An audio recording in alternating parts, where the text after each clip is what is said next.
Assalamu alaykum hörmətli görürmənlər. Görüvatqanlar Erkin Asiya Radiosu Uyğur bölümünün nəzər proqramısı. Biz bugün Angliyadakı Yahudilar, Xristianlar, Musulmanlar və Budistlar qatarlıq 80 dini liderinin Xitay hökumətiga Uyğurlarga qaratqan ziyankeşlikni to'xtatish to'g'risida e'lon qilgan birlashma bayonoti to'g'risida suhbat ilib boramiz. Biz bu munosabat bilan Dünya Uyghur Qultining Angliyada turishliq bosh direktori Rahima Mahmud xonim bilan Dünya Uyghur Qultining Xitoy ishlari komitetining raisi Elshad Hasan apandini bu suhbatga alohida taklif qildik. Suhbatimizga xush keldinglar. Rahmat. Unda bo'lsa Rahima xonim, siz Dünya Uyghur Qultining Angliyada turishliq bosh direktori bo'lish sifati bilan sizning bu mushu 80 dan ortiq o'xshash bo'lmagan diniy rahbarlarning bu xatni yozishda sizden ve siz bilan birga xizmat qilayotgan boshqa tashkilotlarning o'ynagan qandaq bir roli bor? Dünya Uyghur Qurultayı London ishxonasi rasmiy 9-oydan ishga tushgandan buyon nurg'un planlar bor. Shu planlarning birisi qanday qilib shu diniy jamoatni qo'zg'ash.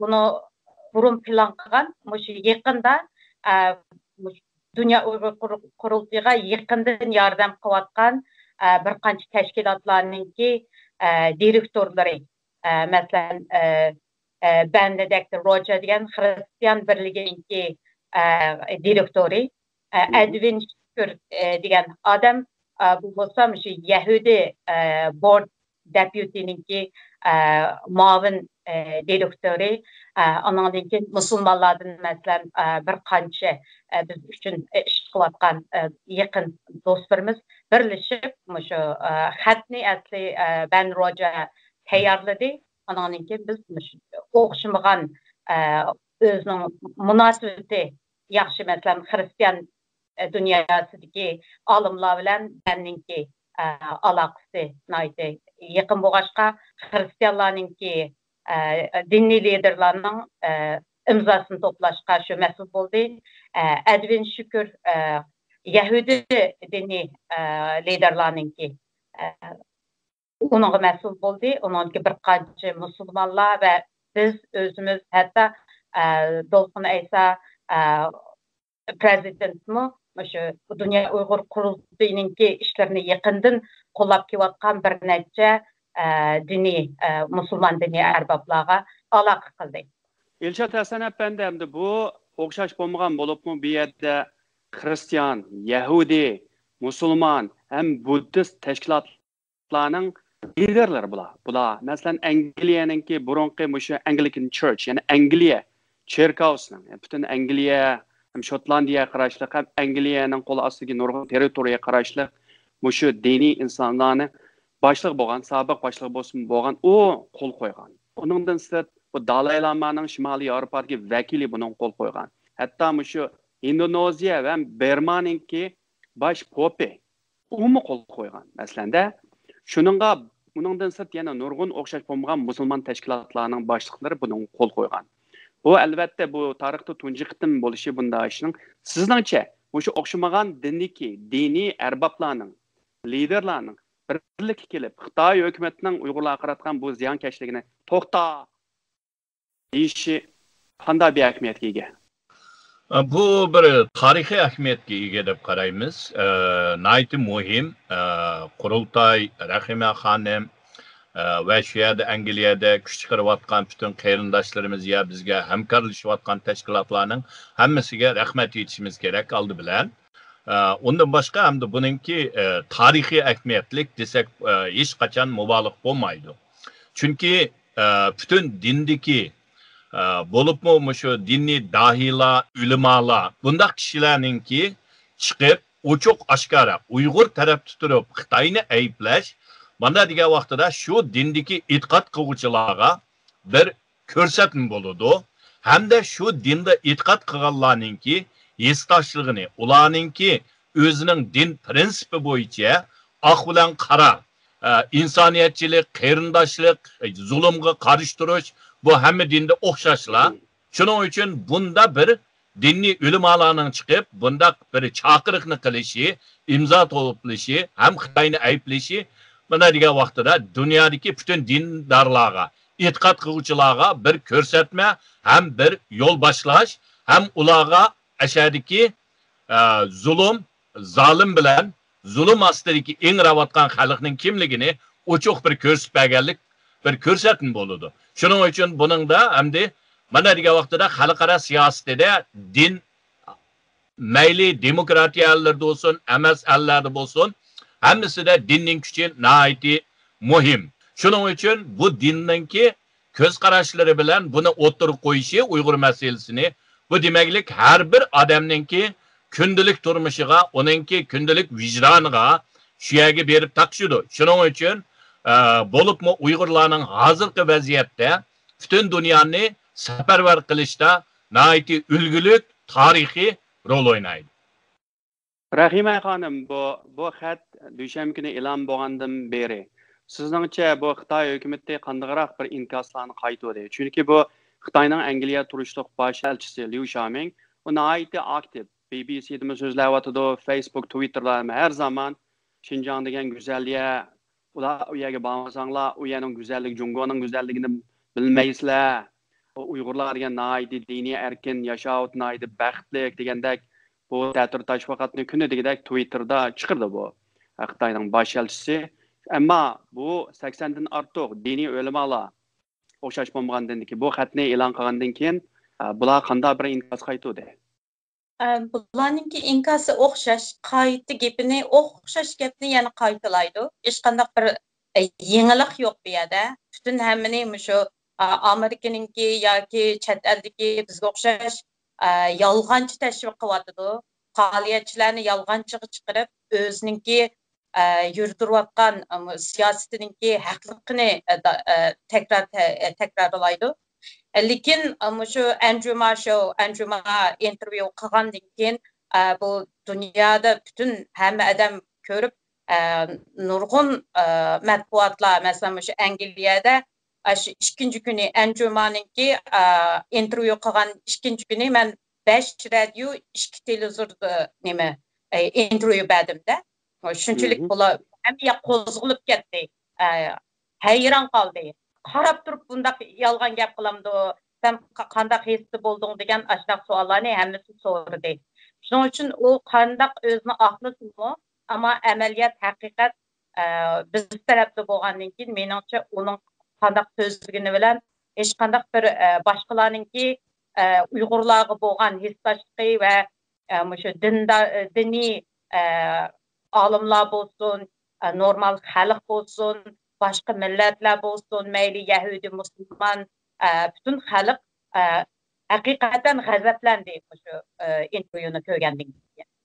Elshad Hasan Efendi, bu Xitoy hukumati albatta o'zining maydoni to'g'ri deb u yerdagi bo'layotgan ishlarni hamda o'zining tashkilotlari orqali yuvishga tirishyapti. Ham o'sha g'arbdagi Adrian Zanizga o'xshash, o'sha Uyg'ur masalasida zo'r kuch chiqqan tadqiqotchilarga hujumni to'xtatmadi. Masalan, mushaplam Xitoyning Xinhua bilan Global Times, ya'ni yer shari vaqti gazeti maqola e'lon qildi, ham CGTN u video chiqardi. Masalan, Adrian Zaniz degan bir aldamchi, yag'anchi, u degan bir radikal dinchi, uning tadqiqotining hammasi yag'an, bu Xinjiangda bunday ish yo'q deb. Keyindan bu hujumlarni uning nisbat albatta dunyo Uyg'ur qulti va nurg'un Uyg'ur faoliyatchilarga bo'lgan hujumni to'xtatmayapti. Sizningcha Xitoy hukumati bunday hujum qilish orqali xalqaro jamiyatni o'zining to'g'ri qilayotganligini uni isbotlab bera olamdi? Menimcha u davrdan o'tib ketdi. Xitoy bir necha yilning oldida agar xalqaro dunyosini tashviqot bilan aldayma degan bo'lsa, balkim azroq aldab manganti. Muvaffaqiyatni qozongan ma'lum darajada. Ammo menimcha 2018dan keyin bo'libmi 2019 Xitoy virusi chiqqandan keyin bu xil ko'zbo'yamchilik, aldamchilik xalqaroninki endi diqqatini qo'zg'ayolmaydigan, o'zini aqlayolmaydigan holatga bichora holatga tushib qoldi Xitoy. Nayt mudofaa holatda, qarashda shunday bir xil hujumga o'tgandek qilgan bilan tashviqotda. Bu yerda Xitoyninkini inglizcha biz medialar qaraydigan bo'lsak, Xitoynikini propaganda deydi. Biz tashviqot deb tarjima qilamiz Uyg'urchada. Xitoycha tushunchanda deydi. Bu gapning ma'nosi nima degan vaqtida propaganda yağanni rast qilish, xalqningki kallasiga o'zining ideologiyasini singdirish deganni tashviqot, inglizchada propaganda, xitoychada tushuntiradi. Agar haqiqat bo'lsa, uningga tashviqot qilish ketmaydi. Haqiqatni hamma odamning oldida qo'yib bersa, oq qora aniq bo'ladi. Shuning uchun bunda degan vaqtida hozir garchi Xitoy bütün hücumga o'tib, mayli Uyg'urlarningki tashkilot aktivlariga yoki Andrew Zinzga o'xshash mutaxassisga yoki diniy arboblarga so'zlayotgan qanchalik hujum qilsa, xuddi Rahima xonim abay deganga o'xshash, Liu Xiaoming men ko'rdim uning videosini, masalan, sosyal medialarda, jamoat taratqularda. Uning gapini anglaydigan hech kim yo'q. Hammadan uningga savol qo'yibotdi. Xitoyningki oxirisi bu yerda bir o'zgarishni ko'rib olaymiz. Xitoyningki eng dastlabda mushkul atakaga o'tgan, hujumga o'tgan diplomatlarningki eng tipik birisi Zhao Lijian degandi. Tashqi ishlar ministrligining bayonotchisi bo'lgan. Ammo haqiqatda Zhao Lijianni almashtirib, yana bir Wang bir nima degan Xitoyni chiqardi. Bu Xitoy ko'rinishda a'lo qaraganda yumshoq. Nima uchun almashtirdi degan vaqtida bu xil hujum xarakterlik tashviqot xalqarada hech qanday bir ular kutgan unumni qo'zg'ayolmadi, keltirolmadi. Aksincha Xitoyning obro'yi bag'an tushib, Xitoy ko'chada qolgan chashqan, o'rtoqmoq degan shu o'rtoqmoqni qolgan bir tashviqot davlat salbiy bir simvolga aylandi. Hattoki tunugunmi birna kun chiqqan Hindistonninki bir 8-9 minutlik Hitler bilan Xi Jinpingni o'xshatgan bir videosi bor. Nayt cho'ng zo'r g'ulg'uy qo'zg'adi. Hatto Xitoyninki uni tezdan evitishni talab qilishga Hindistonning matbuoti rad qildi. Bu demaklik Hindistondek bir Xitoydan azroq cho'chib turgan davlatmi hozir Xitoyning yog'iniga burun sukut tutgan bo'lsa, biladi. Ammo sukut tutgan. Hozir qat'iy niyat bilan bularmi amaliyotni so'zlaydigan, rostchil taraf turadigan bu tarafga shuningga xalqaro dunyo oldindigan ularninkiga sukut turadigan o davrdan biz o'tib ketdi. Hamda Xitoyning o tashviqoti hech qachon oqmaydi. Faqat Xi Jinping almashib, yana bir Xitoy chiqib, hamda o qo'pib boshdan boshlasa balkim yana azroq aldalishi mumkin, ammo bu Xitoy bo'lar ekan, o aldamchilik hamda oqmaydi. Rahima xonim, bu Angliyada hozir albatta Uyg'ur masalasi bu Dunyo Uyg'ur qurultiyining ishxonasi o'tgan yil 9-oyda qurilib, siz buning mudiri bo'lgandan beri nihoyatda kuchli shaklda Uyg'ur masalasi o'tirib qo'yildi, ham o'xshash bo'lmagan diniy liderlar qo'zg'aldi. Buningda bo'libmi Yahudilarning Uyg'ur masalasiga chiqini nihoyatda aniq. Bu yerda birmuncha rabbilari, ularning diniy rahbarlari xat yozishdan sirt bu qo'l qo'yishdan sirt hamda bu xatga ularmi o'xshash bo'lmagan shaklda namoyishlarni qilyotdi, maqollarni yozyotdi. Endi bularning ta'sir kuchi albatta Angliyada nihoyatda kuchli. Sizningcha bu Yahudilar nima uchun Uyg'ur masalasiga bunchalik qiziqadi Angliyada? Yahudilarninki bu Uyg'ur masalasiga qiziqishi chunki bu Yahudilar nurg'un shu 2-dunyo urushida bu bo'libmi shu cho'ng qirg'inchilikdan burun bularning beshiga kelgan qirg'inchilik boshlanishidan burunqi bo'lgan bütün ahvollarninki Uyg'urlarning beshiga kelgan o'xshash bo'layotganligini buni ko'rdi. Misal eng qisqasi shu yaqinqi 13 tonna chashning Amerikada tutulib keyin Angliyadami masalan Yahudi gazetida bosh bet chiqadi. Bütün xalqaro 3 yilning o'zi Uyg'ur masalasida nurg'un xabarlar chiqdi. Hech qanday gazetda bosh betdan nima olgan emas. Lekin Yahudi gazetida shuningda Nazi degan gapni uçup aşkara aldı. Nazi'ninki vaqtidagi sadosi shu kelyotdi deb. Shuning uchun yana bir poyezd stansiyasidagi Uyg'urlarninki kishilar bilan ko'zlari etilgan qor nima bilan. Shumi ularninki o'z vaqtida turkum Yahudilarninki poyezdlarga majburiy chiqarib bir yerdan bir yerga kelgan shu nima o'zining ko'z oldiga keldi. Ular çöküp ketdi. Bu 21. əsrdə bu qaytalanıvatamdı. Bu qaytalanışqa biz qarab turamdıq degan bir vicdani özününki şu burcu üçün qozğaldı dep oylayman. Elşad efendi bu Yahudilarning hamda Uyg'urlarga sal yiroq bir millat hamda. Uyg'urlar albatta o'zi turk ham musulmon bo'lganligi uchun beshiga bundoq bir fojia kelganda dastlabda albatta o'zining turk ham musulmon qarindoshlarining yordamini kutadi. Ammo afsus bugungi kunda ulardan ancha-muncha yordam kelayotgan bo'lsa-mu, Turkiya va boshqa musulmon davlatlar asosan jim turib oldi bu masalada. Shuni sizningcha hamda bu Yahudilarning mayli Angliyada, Yevropada, Amerikada, qolgan davlatlarda qo'zg'alib Uyg'urlarni qo'llashida bu Uyg'ur masalasini xalqaro ko'tarib chiqib, Xitoyga besim ishlatishda qanday bir muhim roli bor. Yahudi milleti yakınki zamandaki en çok milli kırgınçılıkka uçurgan bir millet. Biz eğer kinolarını aslapla özsek, şu zaman biz Uygurlarının hazır kaldığımızı geldiğini, piyanist, Sindeli'nin tizimligi, Katarlık bir neçe kinolar. Şu kinolardaki şu cereyanlar, şu senaryo görünüşler hazır biz Uygurlarının bişik kevatıdı.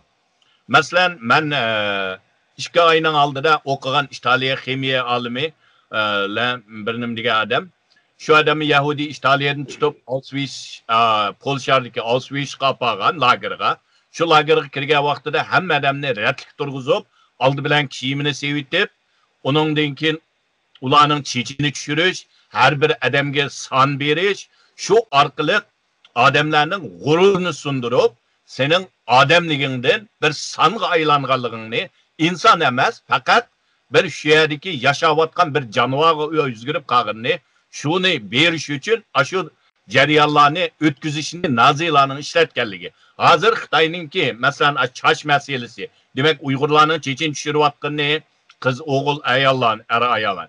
Onun dinkin biz guva bankçilerin uqtuq, ulanın mı şunda kirgen zaman kiyimini saldırış, çeçini düşürüp bitiş, nomur beriş, Qatar turuş, Qatarlık hemmesi xuddi şu 2. Dünya Vuruşu'da Naziler Yahudiler işletkenge opma oxşaş.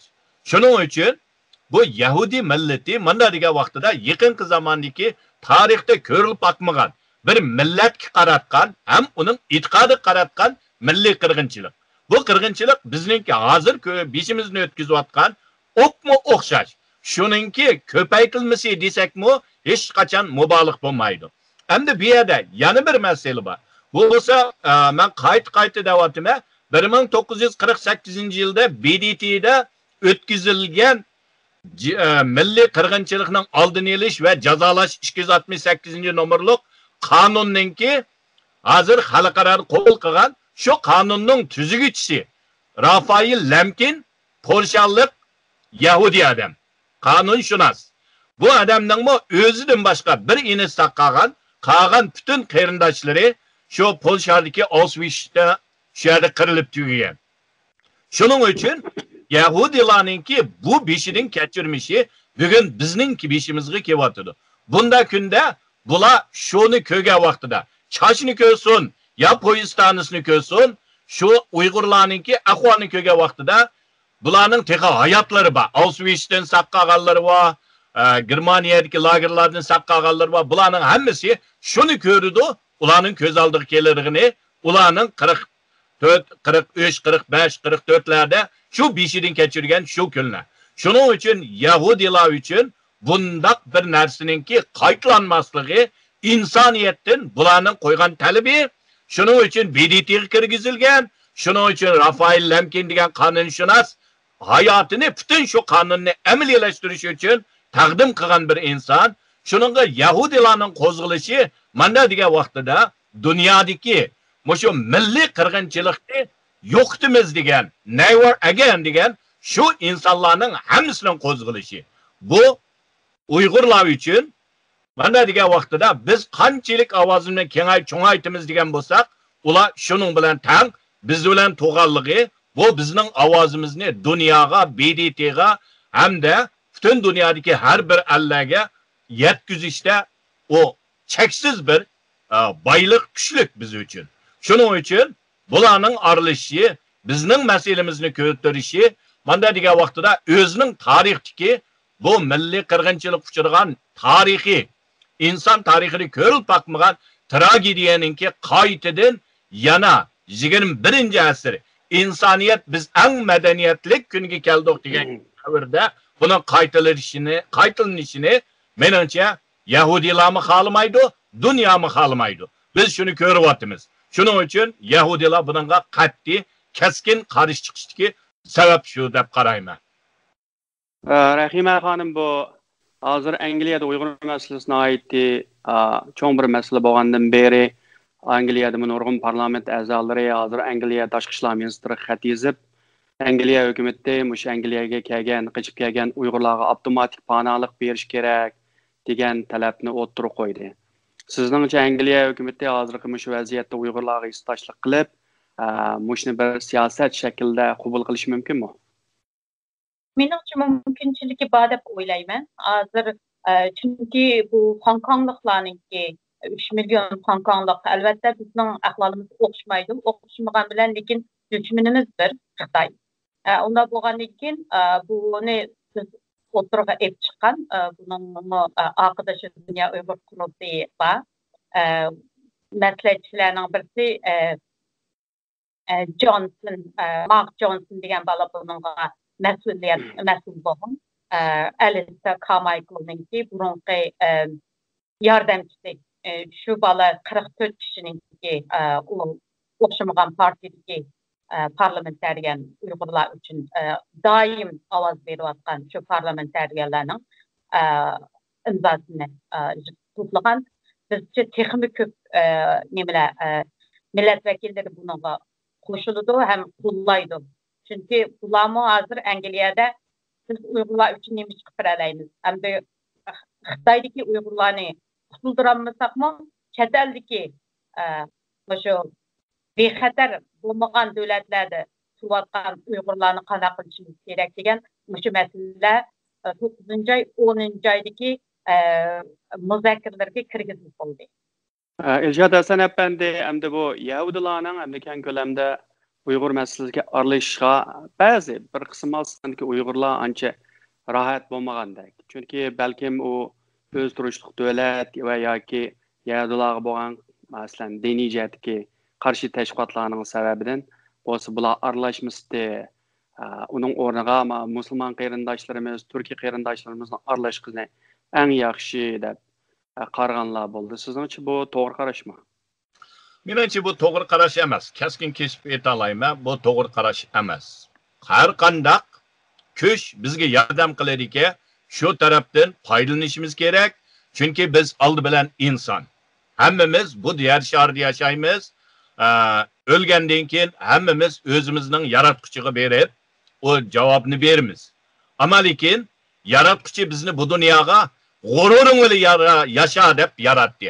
Hargiz xo'rlikdan qutulishga yo'l chiqqan vaqtida yo'lni qarib qo'yib, yo'q deb yasha degan yo'q. Shuning uchun biz har qanday yerdan kelgan, mayli u kim bo'lishidan insoniyat, yana qarindoshlik, g'urur bilan yashashga yordam qilgani kelgan har qanday qo'lni qo'l bilan tutib, qalbimizni qalbimiz bilan almashtirib, ular bilan bir safda turishimiz kerak. Albatta, biz musulmon dunyosining shu Yahudilardek, shu Hristiyanlardek, Amerikadek, Angliyadek, Turkiya, Malayziya, Indoneziya, Saudiya Arabiston davlatlarining hammasining shu oldida degan demokratiya Allohga o'xshash chiqib, biz uchun gap qilib, BDTga bizning masalamizni Amerika emas, g'arb dunyosi emas, bo'lsa islom dunyosining ko'tarib chiqishini biz umid qilamiz. Ammo lekin u bo'lmadi. Aksincha, islom hokimiyatlarininki hokimiyat ustidagi bir uchun zolim, parxo'r, chirik amaldorlari Uyg'ur emas, Xitoy tarafda turib, bizning zulmimizga, bizning ingrayotgan yarimizga tuz sepdi. Bunda bir sharoitda bizga yordam qilgani kelgan har qanday odamni rad qilish dunyoda buningdan ahmoq millat bo'lmaydi. Buningdan ahmoq inson bo'lmaydi.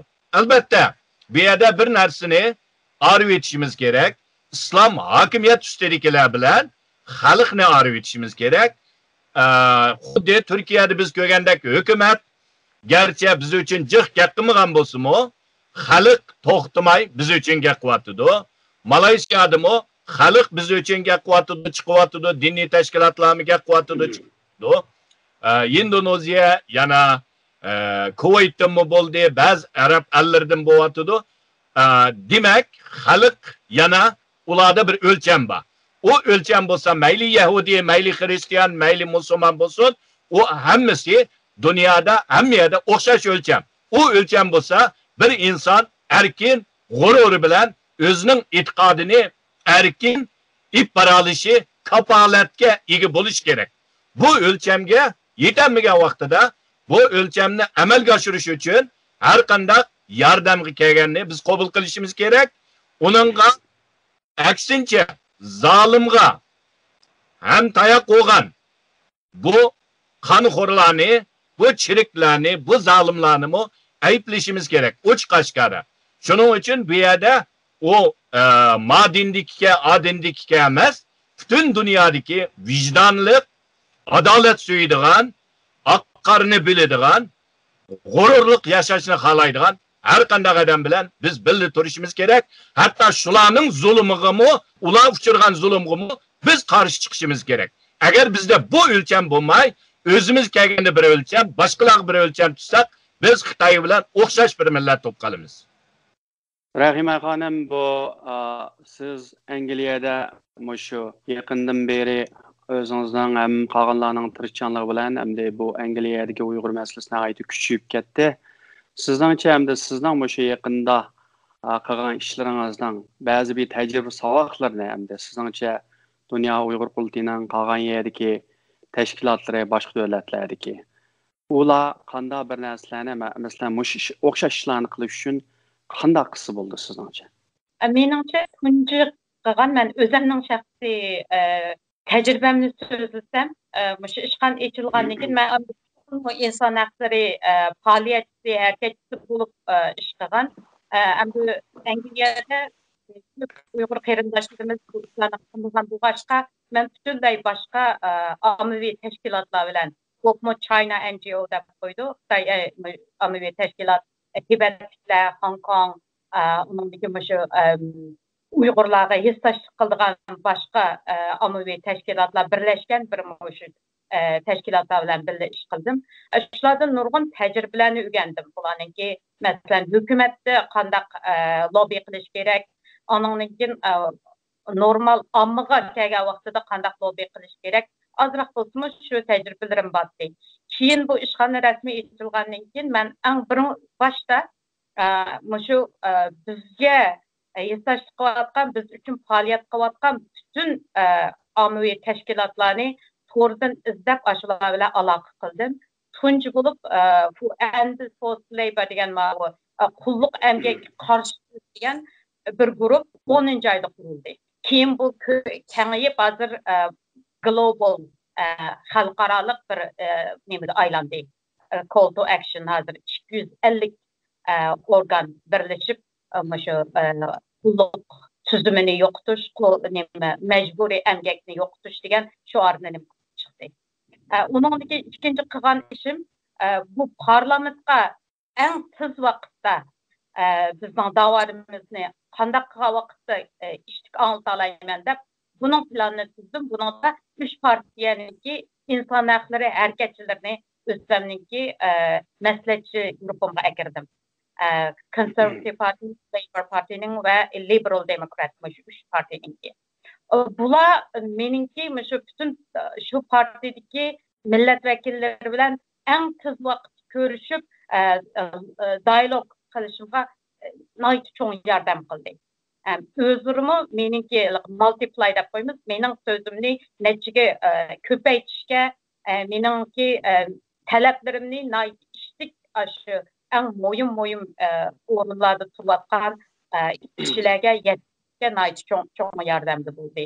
Endi qisqacha deb kelsam, shunda to'g'ri insonlar bilan birga sheriklashish, birga faoliyat qilish, boshqalarningki shu eng yaxshi faoliyat qilayotgan, masalan, Hong Kong Watch'ningki qo'rg'uvchisi Hong Kongga qanchalik jon ko'ydirib ish qilayotgan bo'lsa, ular Uyg'urga shunday jon ko'ydirib ish qilyotdi. Misalga shuning uchun biz shu o'zimiz bilan o'xshash dushmanga qarshi, dushmanimizga qarshi faoliyat qilayotganlarni o'zimizga tortish va parlament har bir hukumatningki shu faqatlam bir ikki millat vakillari bilan ko'rishmasdan shu millat vakillari bilan eng yaqin xizmat qilayotgan faoliyatchilar bo'libmi shu inson haqlari faoliyatchilari bularningki unumini nima bo'ldi. Yana birisi ommaga anglatish uchun shunday o'xshamagan dindikilarningki eng hurmatga sazovor bo'lgan shaxslarni shular bilan aloqa bog'lash. Bular uningki shu o'ziningki omma va organ har xil o'xshamagan yo'llar bilan bizningki davarimizni biz uchun qilib berdi. Masalan, Yahudilar bo'lsin shunday bo'ldi. Yahudining qo'zg'alishimi tunji bo'lib shu Rana Kassan degan Angliyadagi eng hurmatga erishgan bir organ, inson haqlari organi Yahudilarningki. Shular tunji faoliyatni bultur 5-oyda qilgan. Onunligin Rana Kassan o'zi shu to'rbetiga kirsanglanba Uyg'urlar uchun qiladigan harakatlarda shu bütün linklar bor shuningda MP millat vakiliga xat yozman desangiz ma kuni besing deydi shunday qulaylik yaratib berdi insonlarningki o'ziningki hissashlik qilgan insonlar qanday qilib ham parlamentga ham o'zining yendiki insonlarga bu fojiani anglashga nima yaratib berdi. Shuning uchun bu hammasi shu plan bilan boshqalarningki o'zimizdan yaxshi ish qila olgan insonlarningki yo'l yo'riqi bilan men shunday qilib ish qilyapman deydi. Bunda bo'lsa Elshad apandi oxirgi savol. Bu albatta bu musulmon davlatlar, shu O'rta Sharqda ko'pincha albatta diktator davlatlar. Ularning xalqlarimi ash diktator davlatlarda uning so'z haqqi yo'q. Hamda Uyg'urlarga chiqib ega chiqishi tas. Sizningcha ammo shu Amerika bo'lsin, Yevropa bo'lsin, shu g'arb ellarda demokratik davlatlarda yashayotgan musulmonlar va ularning tashkilotlarini ularni qanday qilib qo'zg'ab hamda Uyg'urlar uchun ovoz chiqarish mumkinchiligi bor. Menimcha agar Angliyada qurultayning rahbarligida Rahima xonim shu yerdagi musulmon zotlarini qo'zg'atib, shularni harakatga selib, shularning bayonot e'lon qilib Uyg'urlar bilan tang turishga shu yerda ip oralagan bo'lsa, men ishonaman, g'arb dunyosining har qanday bir davlatda biz shu tirishchanlikni ko'rsatib, shu Angliyadagi o'xshash shularningki diniy ulamolarni tashkilotlarning rahbarlari bilan ko'rishib, ular bilan munosabatni o'rnatib, qila oladigan ishlarning tizimliklarini tizib, bu to'g'riliq suhbat berib, munosabatni o'rnatgandan keyin qo'yiq aralashish, ularningki takliflarini anglab, shu yuzunda ip olsak, menimcha yanala bu musulmon g'arb dunyosidagi musulmon tashkilotlarni qo'zg'in bo'ladi. Shu orqali hattoki musulmon davlatlar ichidagi erkin bo'lolmagan xalqnimi Uyg'urlarga bo'lmi deganda hissdoshlik bildiradigan, o'zining hukumatini ayiblaydigan mushunda bir sharoitni yaratishga tirishqini bo'ladi. Masalan, oldin ketim esimda va Misrdan Uyg'urlarni tutib 2 yilning oldida Xitoy qaytargan vaqtida Amerikada Misrlik Amerikada yashayotganlar biz bilan aloqa qilishib, ularning qanday yordam qila oladiganligi, nima yordam kerak, bularni ifod. Bu demaklik nima degan vaqtida biz agar shu xizmatlarni qilib, tashkilotlarning nomidan aktiv bo'lsak, menimcha musulmon dunyosidagi musulmonlarni safarbar qilishda yanala sharoit to'liq ham qila olamiz. G'arb dunyosida bo'lmagan musulmonlarni yanala davomlashtirish kerak. Masalan, Turkiyada tashkilotlar menimcha xeyli ma'lum darajada ip beryapti. Hukumat garchi ba'zi yerlar to'salg'ular bo'lsa-mu, asosiyatni yana ip mengyapti. Malayziyada davomlashyapti. Ammo lekin Turkiyada Uyg'urlar jiq bo'lganligi uchun u yerdagilarni yaxshi safarbar qilyapti.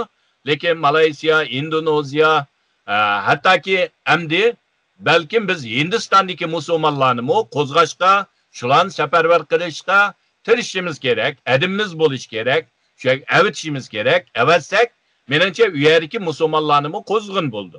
Bu ovoz ulg'aygan sari Xitoy andish qiladi, Xitoy qo'rqidi. Buningdan Xitoyning nihoyatda cho'ng andishi bor. Musulmon dunyosining tan qo'zg'ilib ketishidir. Shuning uchun bu jihatlarda yana davomli tirishchanlik ko'rsatsak, men ishoniman biz ularni tan safarbar qilib, ularning musulmon qarindoshlikni yetkazish ham insonlikni yetkazishga ularni majburlay olamiz. Rahmat, Rahima xonim, Elshad Hasan apandi bu suhbatga qatnashganingizga. Sizga rahmat. Hurmatli ko'rganlar, bugungi programmamiz bu yerda oxirlashdi. Kelasi hafta ko'rishguncha xushvaqt bo'ling.